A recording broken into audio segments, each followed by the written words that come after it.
we left off yesterday is when the Directory is falling apart. They tried, they got rid of the Reign of Terror people. The Sans-Culottes were kicked out of office. And the Directory comes in with a bicameral house and a Directory leadership of 5 people. But the problem there is that there's too many cooks in the kitchen. We're not able to have decent control and not one person to make the decision. In the end, you just got to have that one person. And things are falling apart because then they were killing members of the Sans-Culottes and some members of the Jacobins and just causing trouble.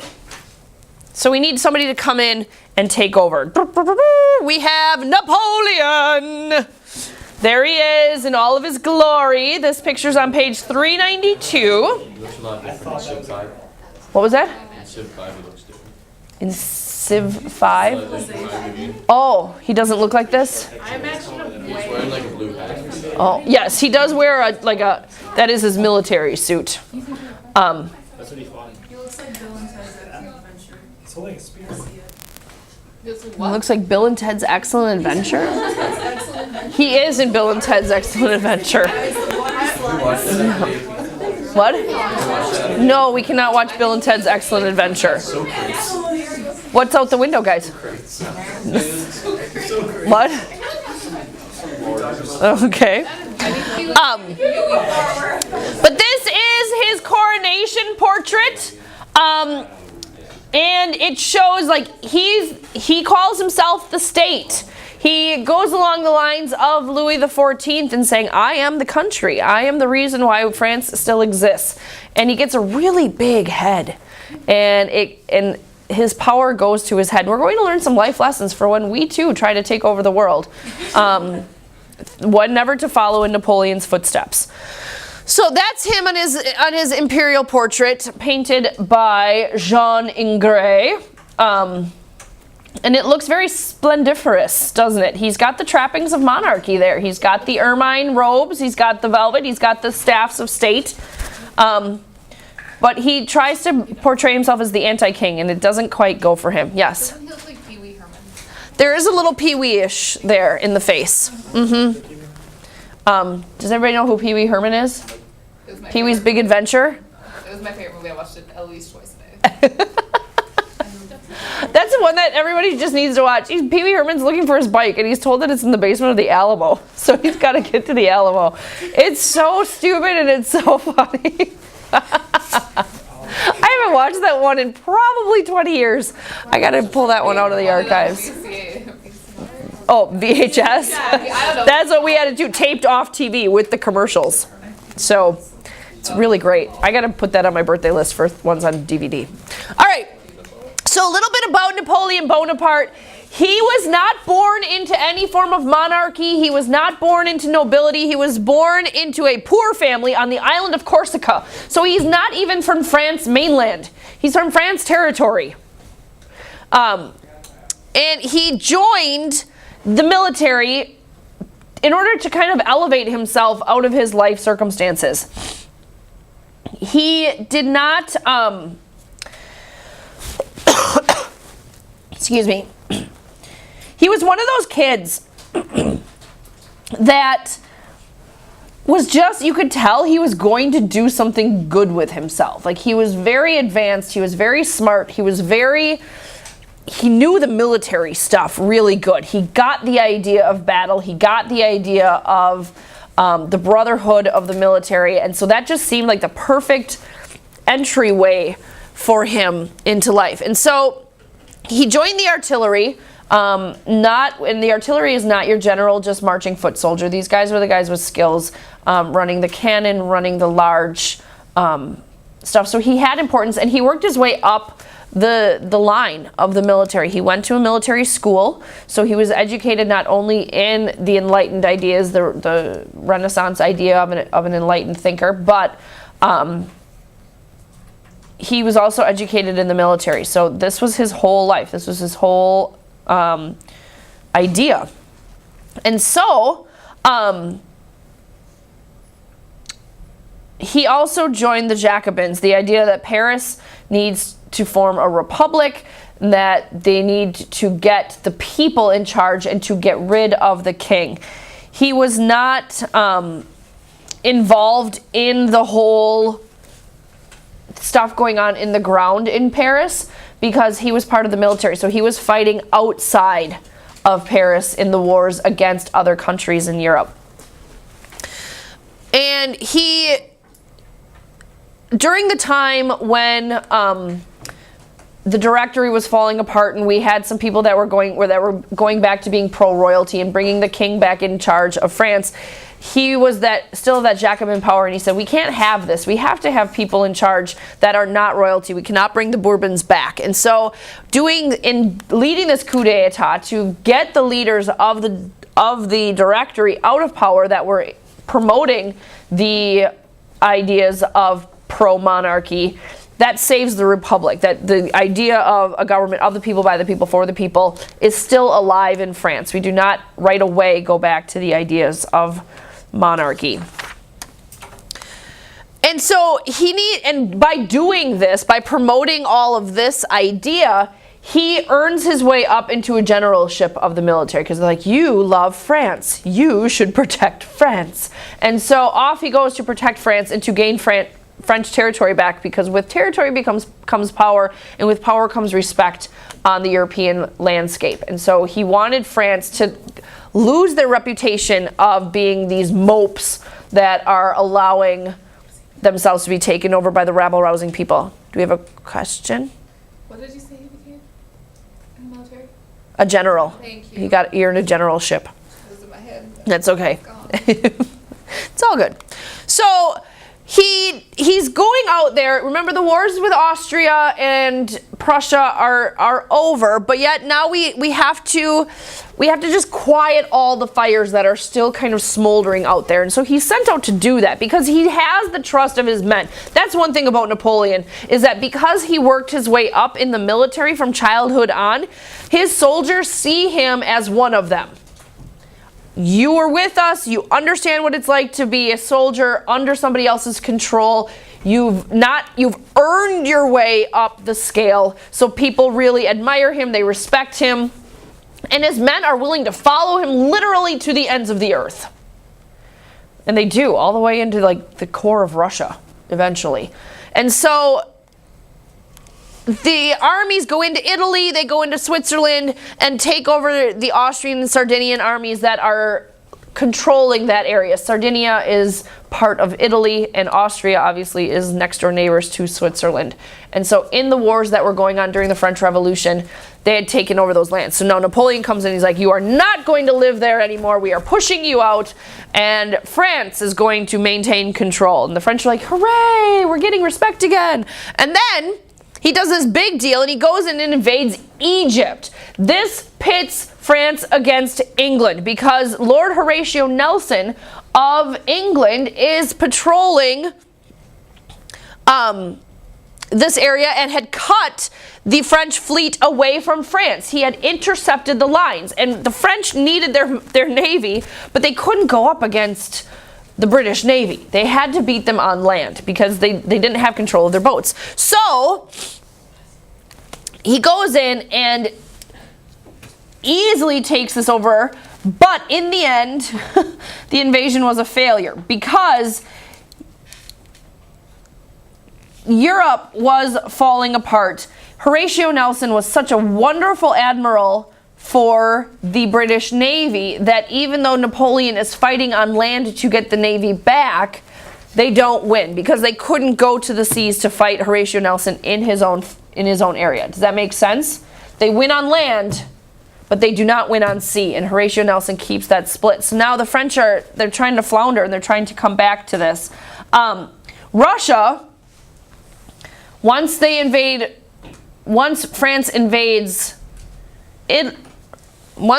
invades Egypt, Russia kind of gets their hackles up, and they're like, ugh, this is not good, because if they're in Egypt, then they're going towards the Far East, and Russia has interest in the Far East, and so they need to make some alliances to go up against France to protect their interests. Does that make sense? So Russia joins up with the Austrians the Ottoman Turks, and they formed the Second Coalition. Yes? There's supposed to be a third country there that wasn't the Russians. Because right now the PowerPoint says the Russians joined the Russians. I think it's British. Gosh, you're right. Wouldn't have known this though. Hold on. Russians join Austrians, Ottomans, and Russians. Russia, Austria, and the Ottomans joined Britain to form the Second Coalition. Yes.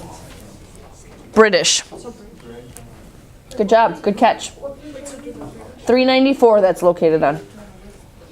The invasion of Egypt had alarmed Russia, which had its own ambitions in the Near East. Russia, Austria, and the Ottomans joined Britain to form the Second Coalition against France. In 1799, the Russian and Austrian armies defeated the French in Italy and Switzerland and threatened to invade France. If we sent them all the things that were on this textbook, they'd probably fire the guy. I think they should get us lunch or something. Look it, we fixed it for you. We peer edited. You just send them like a list of grievances. Yeah. Here's our list of grievances. We'll both give it to the monarch in advance and we'll nail it on a church door. Just, you know, continuing with the theme of the day. However you want to do it. That's really good. Here's what we don't like about you. And I could kind of go, we could send them a breakup letter too. A la, you know, Declaration of Independence. Yeah. I like it. All right. So then Napoleon is like, what? Okay, going back a little bit because I had thought there would be a little bit more on this here. This is the first time, this is a big deal because this is the first time that Western Europe takes on the Ottoman Turks. This brings the Ottoman Empire into European affairs. Before this, they had just kind of hung out because they're really like middle located. Ottoman Turks are in Turkey, modern day Turkey. This is the Ottoman Empire. So they're not really European, but they're not Middle Eastern, and they're not East, and they're not Russian. So what are they? And they just kind of hang out there. They're the melting pot. Melting pot of Europe. Sure. They're the land bridge between all the different other places. And so this is when the European, they start getting involved in European politics. And we're going to see them pop up again and again and again from here on out. And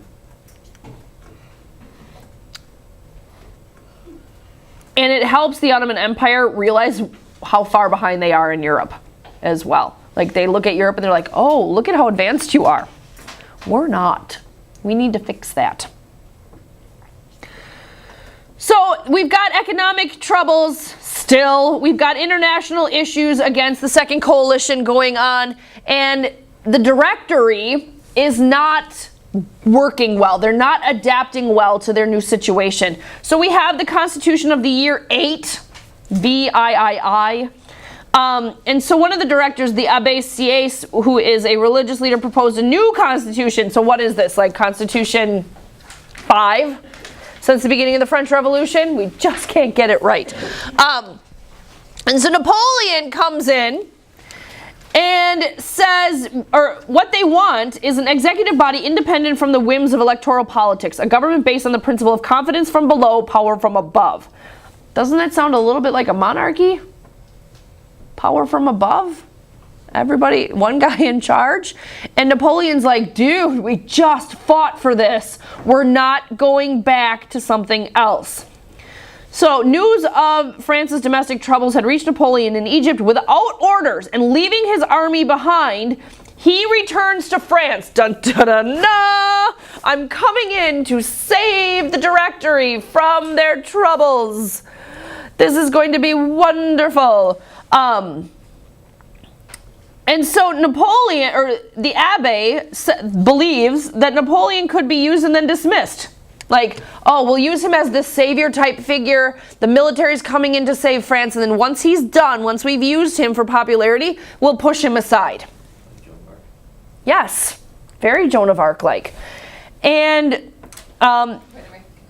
yes. That was impressive. Yeah, that is an impressive connection. So this didn't work, and so Bonaparte quickly pushed the Abbé aside, and in December of 1799 instituted created this new constitution, the year 8 constitution.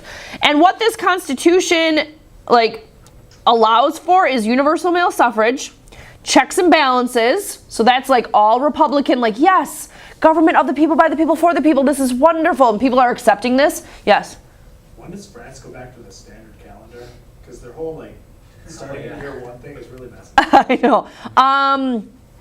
Napoleon does bring that back eventually. So they've been 8 years in this random year schedule. Mm-hmm. Then their months. Yep. Is there a gap in their history? How do they teach history? Yeah, I would guess that they refer to it as 1793, but during the Revolution they called it year 7 or whatever it equals out to. I'm not really sure. It's an interesting thought. So he sets this all up so that people are thinking this is good Republican stuff. This is excellent. We can live with this Constitution. But then in the Constitution, kind of hidden amongst all this really great Republican stuff, he sets up what's called the first consul. And this is modeled after Julius Caesar and Augustus. And what it does is it sets up a dictatorship in its purest form. A dictator is not, when you think dictator, we automatically think Hitler. Or Kim Jong-un. Sure. Or the guy in Cuba. Castro. There it is. And so what it does, what he's meaning it to be, is not that kind of terrible dictator, but a dictator in Roman terms is one guy who's going to just lead us through this ugly time, and when we get to the other side of ugly time, he'll back off, and the government can be taken over by the people again. But in order to work our way through this ugly time, we just need one guy. Does that make sense? So he's going to be our savior of sorts. He's going to lead us through. And it's going to be amazing. And that's buried in this Constitution. So when he emerges from this coup in this new Constitution, he can be like, here I am. They're like, why? And they're like, well, you voted for it. It's in the Constitution. They're like, oh, that's what that means? All right. And so they accepted him as their guy. But this is also when we can see Napoleon, he thinks he's on this noble path towards righteousness and wonderful French freedom. And this is where historians look at it and say, ooh, this is where he veers off into ugly time. And it's going to get darker and darker and uglier and deeper forever. And he brought this about by appealing to nationalism. We are French. We have to come out of this and be strong French people. And people are like, yes, French people. No more of this crazy year system. No more kings. We're going to be French. Vive la France. And so he's stirring this emotion in the people. And he's like, and I will be the man to lead you there. They're like, sure. That works for me. And people are backing him because he's their land savior. He's going to work. And so because he sets it up this way, and this is why I like Napoleon, because he's such a player. Once he sets it up this way, people will follow him. I think we should do this for the good of France. Let's invade Russia. Okay. What? And then they look back and they're like, how did we think this was okay? Did we really think this was okay? We did. People should just not invade Russia. Yeah, that's a life lesson. Honestly. Never invade Russia. Especially in the wintertime. Anytime other than April. Don't invade. If it gets past April, wait till next year. Because it's just too big and winter's too quick and it's ugly. So, he establishes this first consul. He's the leader. Dun, dun, dun, dun. And so what this does, when he sets up this consulate, this first consul, it ends the revolution of the Third Estate. Because he's here, the people are not leading anymore. Napoleon is leading. And it's making it better. Third Estate members had achieved their goals. We don't have a king. universal manhood suffrage. But who did they vote for if Napoleon's the leader? Well, Napoleon said, as soon as we get through this ugly time, then you can vote. But I'm going to just lead us for now. And people are like, yeah, we kind of do need one person. This was a failure. And they went with it because he was a good talker. Yeah. The book talks about a few times like a plebiscite, making Napoleon like okay. Yes, like a group of people who are like in the know are like, yep, this is what we kind of need. So like a couple group, like hire people who are like, yeah. And then the people are like, well, what do you think is best? Well, those people think it's a good idea, so we should just support it too. Does that make sense? Like people in the know are also supporting it, so then the people who are uneducated can just run with the idea and feel comfort in it, that their leaders think it's an okay type of deal. So, third, they achieved their goals. So the consul abolished hereditary privilege. That's, why should you get born into a family and get to inherit all of this stuff? Why is that fair? And the third estate, that's that upper middle class that didn't like the nobility being able to just get things because they're noble. So the third estate is happy about that. And then it destroyed the feudal system, so we don't have this level. You're not tied to the land. You don't have to pay your land tax. You don't have to support the crown. You don't have to do any of that as peasants. So the peasants are like, sweet, we can do whatever we want. We can pull ourselves up by our bootstraps if we want to. Succeed or fail on our own accord. We get to vote. We get to put people in office that we see fit. And so he dupes them a little bit, gives them what they want, and gets what he wants at the same time. I love him. I love him for that reason. Like, he's so smart. He turns out to be a really sour character in the end, but he's so smart. So then he's got to like kind of figure. He's got to figure out. Now that he's in charge, he's got to do this, and he's got to figure out how he's going to do this. And so he's got to. He's tamed France itself. Now he's got to tame the enemies of France. And he makes peace with all of France's enemies. He goes and he negotiates alliances. He negotiates peace settlements. He's such a smooth talker. And he sends out his people and they're like, here's the deal. And he lays it all out there and the other countries are like, yeah, we don't want to fight either. We kind of like you, Napoleon. You work for us. You see our point. We see your point. This is good. Gets the whole world kind of duped. And I love it. He's really good at making alliances and peace treaties. Two major strengths of Napoleon. Alliances and peace treaties. And he uses them to his advantage. He goes in and fights as necessary. He takes over, or he beats Austria. He has the Treaty of Luneville in 1801 took Austria out of this war. Britain was now alone. And in 1802 concludes the Treaty of Amiens, which brought peace to Europe. He just does this. And he suppresses opposition at home. And like our book says, he used generosity, flattery, and bribery to win over his enemies. He has no scruples. He'll do whatever it takes.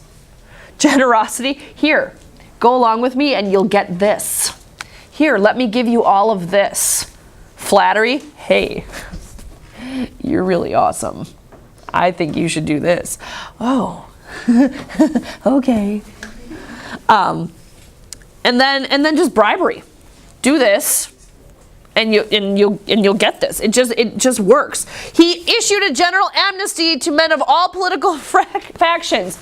You were a sans-culotte, pledge your service to me, and you're excused of all your crimes.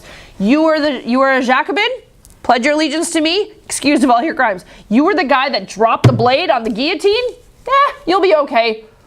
Pledge to me. These people did major crimes. They kind of did crimes against French humanity. And he let it go. If you pledge to me, and all things will be excused. He employed a secret police. Ooh. Yeah. Be careful of people who have a secret police. They're normally scary underneath everything else. Because think about our other friend with a secret police, Hitler. Hitler, yeah, he had like the storm. Yeah. The black hand. And the black hand. Yes. Yep, all of that. It's just a little scary there. And this shows his ruthlessness. He's going to do this at all costs. If you have a secret police, that means you're sending out people to do your dirty work for you.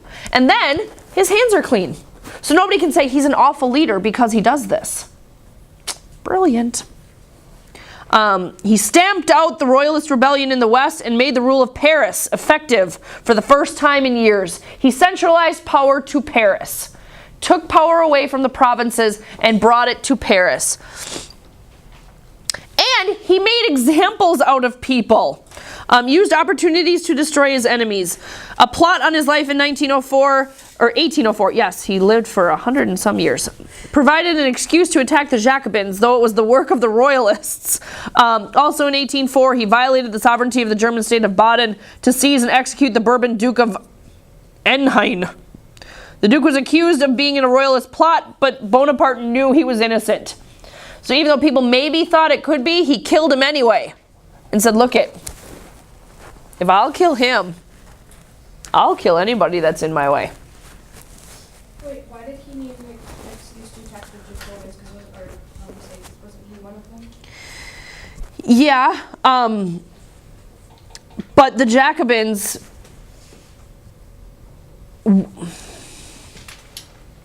put your words together, V. The Jacobins, he was one during the revolution, but now he's moved away from that and made himself centralized, but he's afraid that the Jacobins are going to come back and pull their old tricks on him. So he needs to smother them to take away that threat to his power. Does that make sense? Yeah. Okay. So he's not only bringing peace and happiness to people by giving them what they want, universal manhood suffrage, everything else, but he's also showing his real side, that he's ruthless and he's going to do whatever it takes. It's amazing. So then he has to go back to the church and he's got to make friends with the church. Because this is the center of French life. I mean, we had the French Wars of Religion. We have the Catholic Church being so closely aligned with the papacy. He needs to bring that back to the people because the everyday common person wants their church back. Take away the Temple of Reason and bring back Notre Dame. And so Napoleon makes an agreement, makes a friendship with Pope Pius VII. He concludes a concordat. The agreement was possible because Pius VII, before becoming Pope, had written that Christianity was compatible with the ideas of equality and democracy. So Napoleon seizes on that document and says, hey, Pope, here's what we need in France. Here's what we're going to do. And the agreement required both the refractory clergy and those who had accepted the revolution to resign. The replacements received their spiritual investiture from the Pope, but the state named the bishops and paid their salaries. So, what's happening here is that the church and the state of France are willing to work together. During the French Revolution, the state had taken over all control of the church. Now, Napoleon is sitting down and talking to the papacy, Pope Pius, and saying, okay, here's the deal. You can have some control over the French church again. Bringing the legitimacy of the church back to the papacy and making that connection tied tightly between Rome and France. And in doing so, you will get to bless and invest the spiritual leaders. We will not, what's the word I want to use? We will not, I want to say investiture. We will not give them their holy orders. That will come from the papacy. That will come from the religious throne. But we get to call the shots. We get to appoint the bishops and you get to bless them. So we get to put our own men in power and we are going to pay them, not you. So that their real loyalty in the end, because who are you loyal to? The people who pay your salary. The real loyalty will come back to the church. You get the significance of blessing them we sing them, we call their tune. Does that make sense? And Pius VII is able to see this. He's a man who can understand the ideas of democracy, the ideas of nationalism, the ideas of loyalty to your crown, not to your religion. And he's like, I can make that happen. But the Pope didn't want that, but that's what Napoleon forced to have happen. The Pope wanted in the end, because he is Pope, he wanted religious dominance for the Roman Catholic Church. Napoleon was not going to give that much power back to the papacy ever again. No country is. I mean, they've fallen so far from their strengths of the Renaissance that they're not going to be able to get that. The state still had authority over the church through the Organic Articles of 1802. He put similar laws like this, and he made arrangements like this with Jewish faith and the Protestant faith as well. That in the end, you can have your faith, you can be in control, you can do whatever, but the state, in the end, is in control. Follow? Smart move by Napoleon. Lets the church back in, gives them some power, gives the people the comfort of their faith, but it does not give them full power over the people. All right, last slide for today. The Napoleonic Code. The Napoleonic Code is his laws of France, established after he was named consul for life. Consul for life! You are our leader for as long as you live. They granted him that. A plebiscite did. This isn't just to get us through the ugly time. If you live to be 212 years old, you are our leader. All the power rests in him. So now he can make up his own law code. And it's known as the Napoleonic Code, but the official name of it was the Civil Code of 1804. And this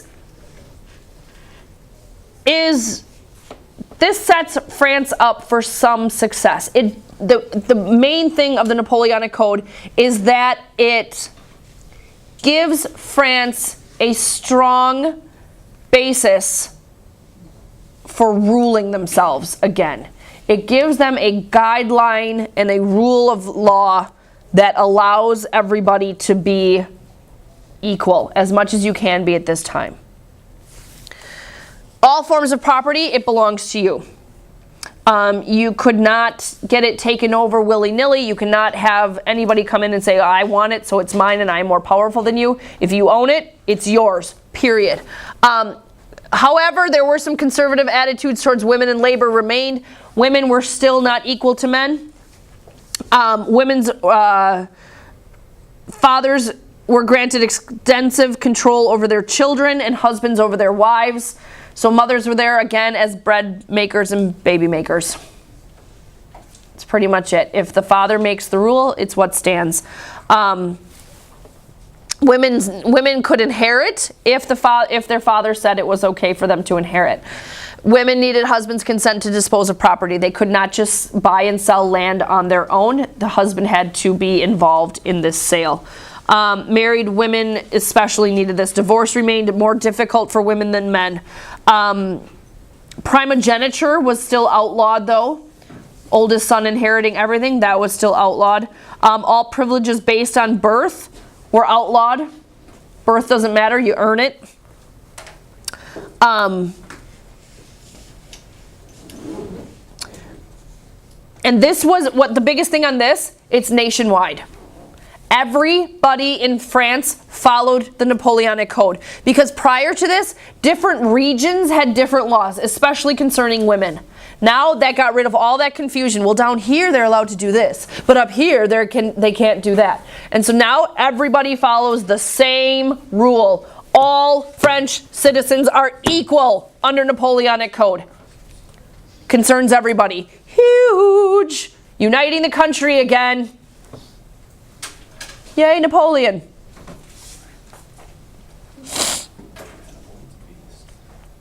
Mm-hmm. So, I just gotta do this next one because this is my favorite part of the whole Napoleon story, and I can't let it hang until Monday. So, Napoleon, he writes this new constitution then to kind of put all of these changes together. So, Constitution, what, 8,247? Pretty sure that's the number we're at now. And there was a bomb attack on his life that was trying to kill him because some people are like, ooh, Napoleon, you're kind of scary. So, he uses that to put everything all together into one. He's already been named consul for life, so now he's just got to make it official. So he uses this bomb threat. He says, I got to establish a dynasty, otherwise somebody might kill me and nobody's going to follow this. So in his new constitution, he declared himself emperor for life. And the plebiscite agreed to this. A group of people that say it's okay to do this. So he's not full dictator. Yeah. So he makes this big deal and everybody's like, yes, we can't lose you, Napoleon. We need you. So he makes this big ceremony out of his coronation because he's now going to be emperor. And so he brings the Pope to France to crown him emperor. And it's this big ceremonial moment. And he's up there.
Yeah.